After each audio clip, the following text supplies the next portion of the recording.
Isang mapagpalang umaga po sa ating lahat mga katuto. Kumusta? Kumusta po ang ating umaga? Ito na naman po ulit tayo nagbabalik para po sa ating kwentuhang pambaranggayan. At nako, talaga naman ho mga katuto, ang dami hong mga kaganapan araw-araw. Pero ang masasabi ko lamang po, patuloy lamang po tayong kumilos, patuloy lamang po tayong, di ba, magsumikhay. Talagang ang lalalim ng mga terminolohiya ni Kalbo. Ni Kalbong Emog. So, shout out po sa inyong lahat, mga katuto. At lagi kong sinasabi ang pag-iingat. At syempre, ang magpasalamat sa mga biyaya na atin pong natatanggap sa araw-araw. Okay po ba mga katoto ha?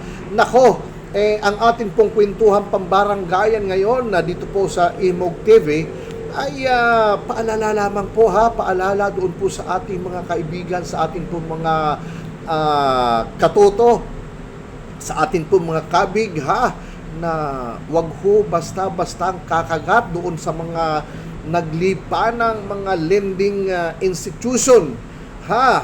Ay nako dahil baka maguyo kayo, baka mamaya ay madala kayo sa dami, sa ganda ng kanilang mga ino-offer. Mga katuto, naiintindihan ko dahil ako mismo ay isa rin po sa naghahanap kung saan ako makakahiram ng pera para nang sa ganon ay yung aking mga iniisip sa araw-araw magkaroon ho ng solusyon.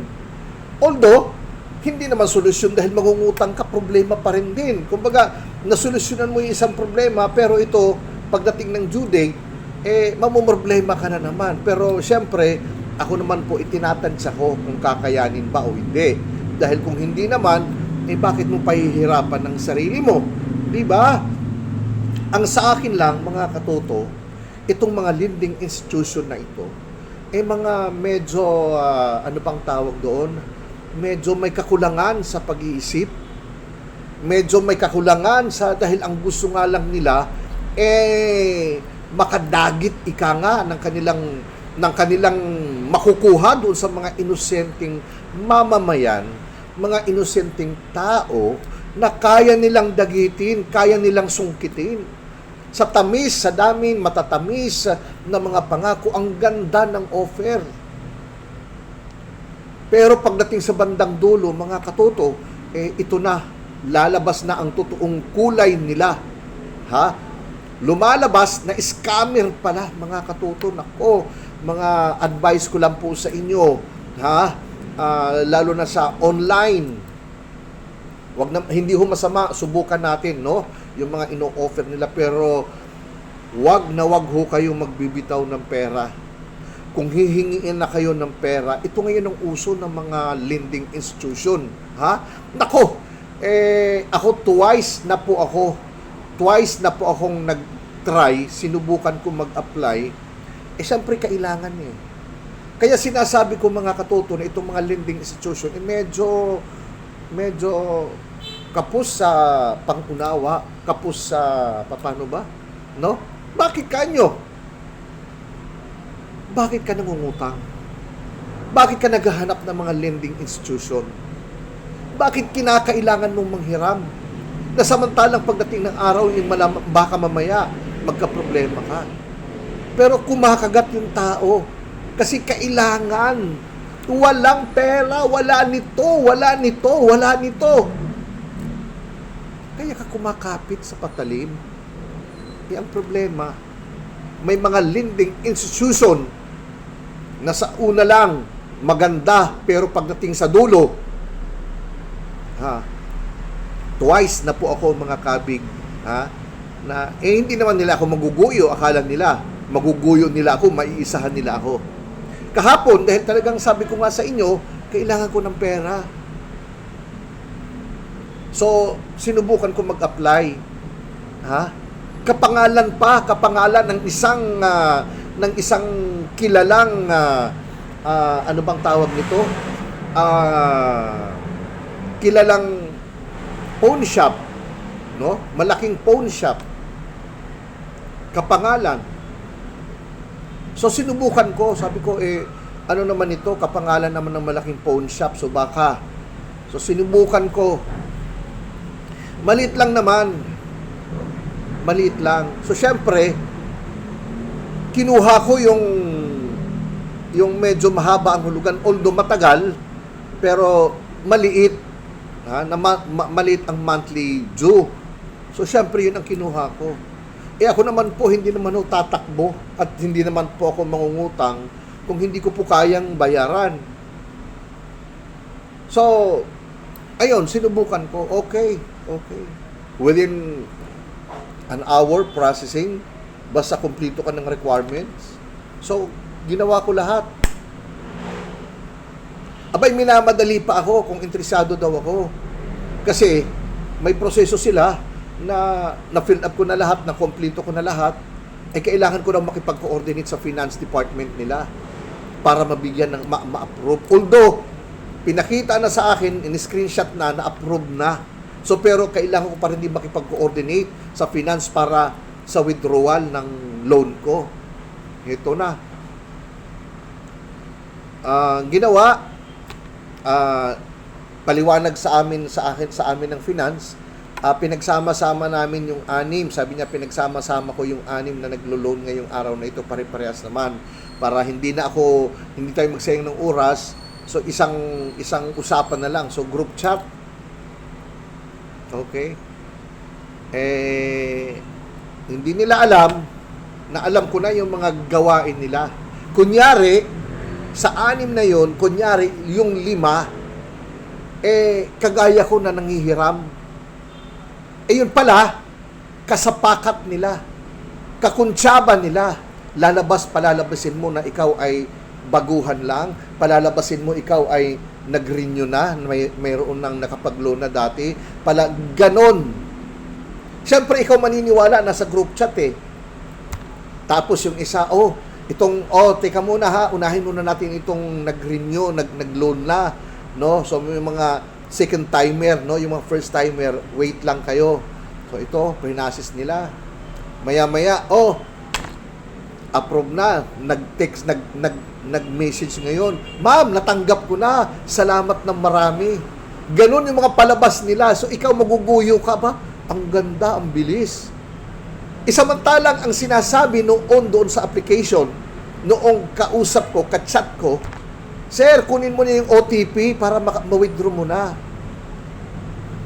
Yung kausap ko sa finance, hindi, magmi-meeting muna tayo, ganito yung proseso bago yung OTP. Mukhang may nasisense akong hindi maganda. So, ito na. Natapos na yung mga nag-renew. So, harap na doon sa mga first-timer na kagaya ko. Okay, sabing ganon. Mayroon kayong option, 2 option, 2 ba o 3? First option, kailangan may collateral kayo. At yung collateral, yung mga documents, kailangan dalhin nyo rito sa opisina. Second option, magbibigay kayo, magda-down kayo ng ganitong halaga. Pero huwag kayo mag-alala, refundable yan kapag... Hoy! Hindi ako tanga.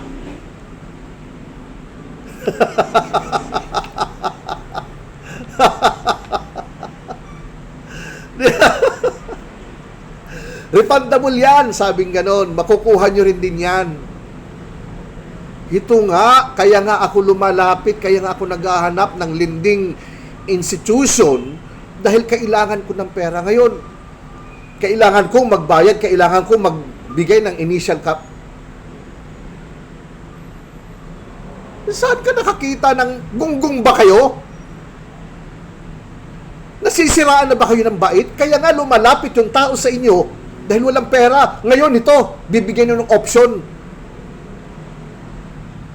Ang nakakatawa, yung unang in-applyan ko, hindi ito. Unang in-applyan ko, ganun ang proseso, kaya alam ko na Yung una, collateral, no? Sabi ko, wala naman akong titulo Titulo lang hinahanap. Sige, kung may sasakyan kayo, okay lang, pwede rin. Wala, may motor, sige, pwede na yung motor.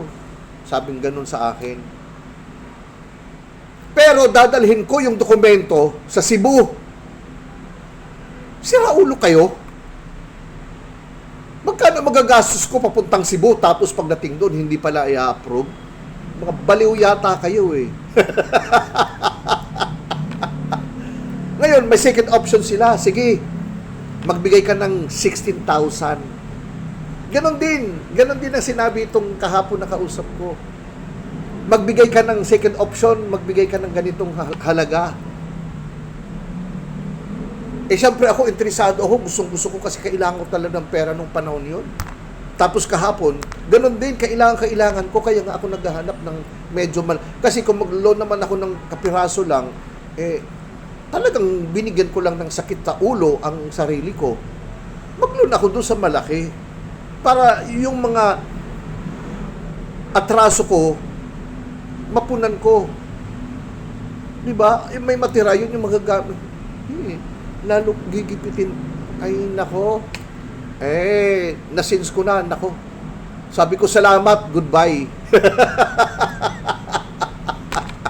Lahat, dinilit ko yung transaction, lahat ng naghahanap ako paano ko i-block, walang option para i-block eh. Pero dinilit ko, nag-text uli, nag-pop up uli, dinilit ko, nag-pop uli, dinilit ko, wala na.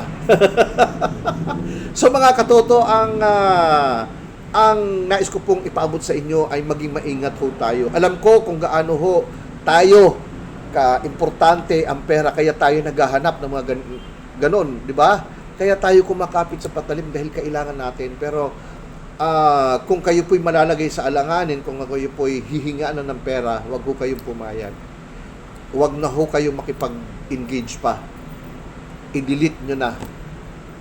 O i-block nyo kung kinakailangan yung i-block.